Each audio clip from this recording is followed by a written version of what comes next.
మూడు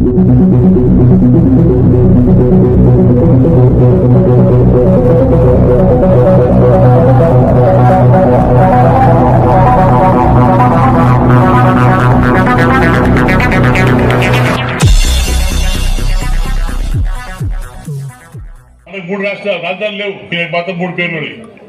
అసెంబ్లీలో పిట్టల ద్వారా, స్టేట్ కు మా అప్పుల మంత్రి, మా డోల్పే రేకుల మంత్రి. ఏమంటే రేకు బాగుంటాడు, రేకు బాగుంటాడు. నాకు చెప్తున్నాడు పగా తెలియము, రేకు చల్లగా ఉంటాడు. ఏం చల్లగా ఉంటాడు, పైపోతే చింత కూడా వేస్తుంది.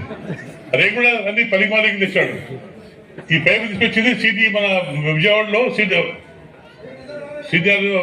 తీసుకొచ్చే పైపులు. అది సిఆర్టీఆర్ తీసుకొస్తే కొన్ని కోట్లు ఇది పెట్టి 8,000 కోట్లు కొట్టాడు ఆయన. ఆ ప్రాజెక్టు వచ్చేసి 2,000 కోట్లు దాదాపు కూడా కొట్టేశాడు. ఇంత బతుకు అవసరం ఆడుతున్నాను. తమ్ముంటే ప్రజలు రండి, అది చేస్తాడంటే మాట్లాడు, డైరెక్ట్ మాట్లాడు. చిన్న హాల్ కమిటీ హాల్లో మన యూత్ పెట్టాడు, మీటింగ్ పెట్టాడు. అంత ఒక్క యూత్ లేడు. అంత ముస్లిం వచ్చారు, వాళ్ళు చెప్పాడు ప్రకాష్ రెడ్డికి ఇల్లు లేదు, ప్రకాష్ రెడ్డికి బాత్రూమ్ లేదు, ప్రకాష్ రెడ్డికి ఏది చిన్నపిల్లలు మాట్లాడు. బాత్రూమ్కి ఎట్లా చేశాడు, చలి కింద వడ్డీ వచ్చాడు, చిన్న దొరికిస్తాడు, రాజు చేశాడు. నువ్వేందుకు పెద్ద మాట్లాడేది? నువ్వు ఫస్ట్ ఎమ్మెల్యే నీకు ఇల్లు ఉందా? నువ్వు ఎక్కడి నుండి వచ్చావు? డోలు ఇల్లు ఉందా నీకు? ఎక్కడ మాట్లాడేది? అడుగు. ఇప్పుడు ఫస్ట్ మంది గుద్ద అడుగు, నీకుతో అడుగు ఫస్ట్ తెలుసుకోవచ్చు. అది కానీ ఇంకా కడుకోకుండా నాకు వాసన నీ వాసన పెట్టుకొని బంధు వాసన కడతావు. పద్ధతి కాదు. అదే కానీ ఇప్పుడు మాట్లాడి నీవు దాన్ని మాట్లాడతా, కానీ కామన్ సెన్స్ మాట్లాడు, ఒక సెన్స్గా మాట్లాడి మన మాట నమ్మాలి, ప్రజలు నియమాలు ఒప్పుకోవాలి. ఏంది మాట్లాడి డబ్బు ఉన్నాయి కదా అని నీ డబ్బులకి కూడా భయపడు. ఓటర్ మాత్రం నీకు లొంగే సమస్య లేదు. నీకంతా తెలుసు. ఆడపిల్ల మాట్లాడదు అంటే ఆమె ఆవేదన మాట్లాడదు. ఆమె జన ఈయనకున్నాడు దేవత జన తిరుమలపై ప్రమాణం చేసి మోసం చేసిందంటే ఇంకా విమనంతా మోసం చేస్తే ఒకసారి ఆలోచించుకోవచ్చుగా అనుకుంటాం. మనకు కావాల్సింది టైం వచ్చింది. మేము మాటిస్తే మేము కానీ కేవలం కానీ మాట్లాడే తప్పన్నా అది నిలబడతాం. మాటిచ్చాక మాట నిలబడుకుంటాం. ఎంతమంది ఇబ్బంది కానీ నిలబడి వాళ్ళు సాధిస్తాం కూడా మనం చేసుకుంటాం. అది మా పట్టుదల, మా కుటుంబం. మాకు ఏదో 90 ఏళ్ళు రాజకీయంలో ఉన్నాం. మేము రాజకీయ కష్టాలు తెలుసుకోం, రైతుల కష్టాలు తెలుసు. ఈరోజు ఈ మంత్రి ఉండి మరి కరువు, మన ప్రాంతం కరువు ఉంది. మన ఈ డోన్లో 3 మండలాలు ఉన్నాయి. ఒక బేల్చేరు డబ్బునిచ్చి 2 మండలాన్ని కరువు కింద పెట్టలేదు. పాపం బేల్చేరు మొత్తం ట్యాంకులు బంద్ చేయించాడు, లైసెన్స్ బంద్ చేయించాడు. బంద్ పోతే మీ లైసెన్స్ ఇస్తాను, లేకపోతే మీ తీసి భయపించుకొని ట్యాంక్ బంద్ చేశాడు. ఇదే రాజకీయం. అందుకోసం ప్రజలు తూతూ అంటారు, పైగా పెద్ద తూతూ అంటారు. ఇదే కదా ముఖ్యమంత్రి తూతూ అంటారు.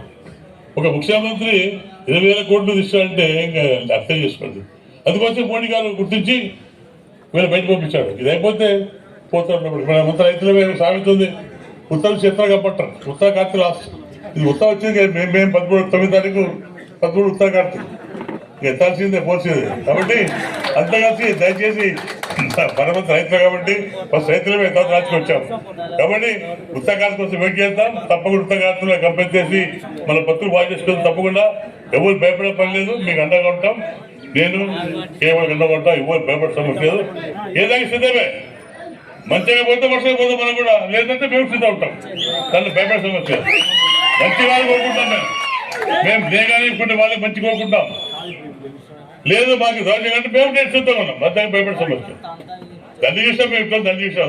చూసాం నగల ఏంది పద్ధతి. మన పద్ధతి ఏమన్నా పద్ధతి కాదు. ప్రజలు ప్రశాంతంగా బతుకుతారు. నేను బతికేటువంటి ప్రశాంతంగా పంతగా బతుకు ఆగి బతుకుతాం.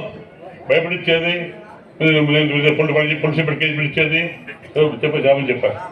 అది జోడు చేసే రాజకీయం, ఓటు చేసే రాజకీయం కాదు. కానీ నీకు భూతలం ఉంటే, నీకు ధైర్యం ఉంటే ప్రజలు రా, ప్రజల్లో మాట్లాడు, అడుగు, ఓటు అడుగు, నేను పని చేసి అడుగు. ప్రజలు ఒప్పుకుంటూ గెలుచు, సబ్జెక్టులేదు. కానీ భరతమంతా గెలిచలేవు. డబ్బు తక్కువని కూడా పని చేసుకుంటూ మీరు ఇచ్చిన ప్రేమకు, మీరు స్వార్థ నమస్కరిస్తూ సంస్కృతి చేయండి.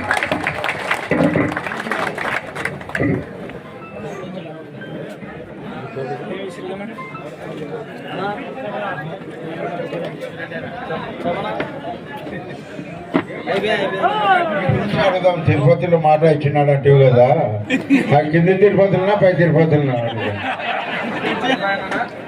పై తిరుపతిలో మాట ఇచ్చినాడంట ప్రభాకర్ రెడ్డికి. మాట ఇచ్చినాక అన్ని చూసుకుంటాడు. ఓకే. ఇక్కడికి వచ్చిన ప్రతి ఒక్కరు దయచేసి భోజనాలు అరేంజ్ చేసినాము. భోజనం చేసిపోవాల్సిందిగా కోరుకుంటున్నాను ప్రతి ఒక్క తెలుగుదేశం నాయకులు, కార్యకర్తలు.